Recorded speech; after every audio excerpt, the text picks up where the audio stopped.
guys, wala akong magawa kaya naisipan kong magluto nito kasi meron akong binili tas hindi ko pa siya naluto. Kaya ayan, ito po yung pastang binili ko. So, simple lang pang luluto natin dito ang gagawin ko natin. Bago po niyan, syempre nilaga ko na po siya. Kaya ang gagawin po natin next is yung ingredients.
Ewan ko kung gusto ba talaga, gusto nila to, pero ako gusto ko lang ito. Kasi minsan, ayaw ko nang magluto. Ganun lang yung kagawin ko. Nalagay ko lang ko sa ref. Kaya muna natin while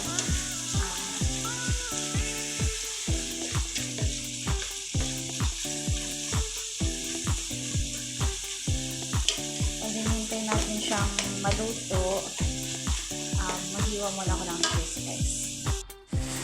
Yan, nilagay ko na rin yung hotdog para maluto din naman siya. Yan. Diba? Hindi na kailangan ng maraming ingredients para maging masarap masarap yung niluto mo. Diskarte lang yan. Diba? Tipid sulit. Kasi, ikaw lang din naman ang kakain. Wala nang iba. So, siyempre magbibigay ako sa kasama ko dito. 1 kilo kasi yung niluto ko ngayon. Hindi. Diba? Affordable to. Kaya nyo din. Kaya nyo din magluto nito. Simple lang talaga to. Pwede nyo naman itong i-level up. Hindi pa ako guys, hindi lang ang ginagawa. Ang sweet kong magluto. Hindi luto talaga ako. Paborito mo akong magluto eh. Hindi. Kaya nga eh. Hindi halata. Charot. Good lang.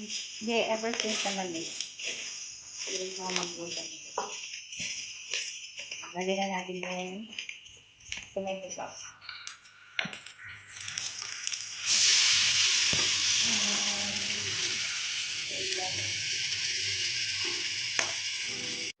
Ayan na guys, di ba? Para siyang spaghetti din. Sabi ko na sa inyo eh. Spaghetti sauce lang naman po to eh. Ayan. Mix, and mix. Ayan guys. Simple lang naman to eh. Pero paborito ko talaga tong ganito lang. Simple lang. Ayan, habang hinahalo ko siya guys, lalagyan ko siya ng konting cheese. Gusto ko maluto yung cheese to. Ayan, malinis naman yung kamay ko naghugas na ako 70 times. Charot. Ayan guys. Ayan, gusto kong mag-melt yung cheese sa loob na. Ayan. Gagawin natin is mix.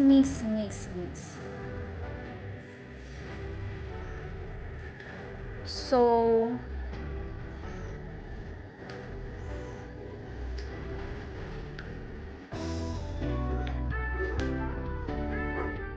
yan, hintayin natin siyang kumulo. Ayan guys.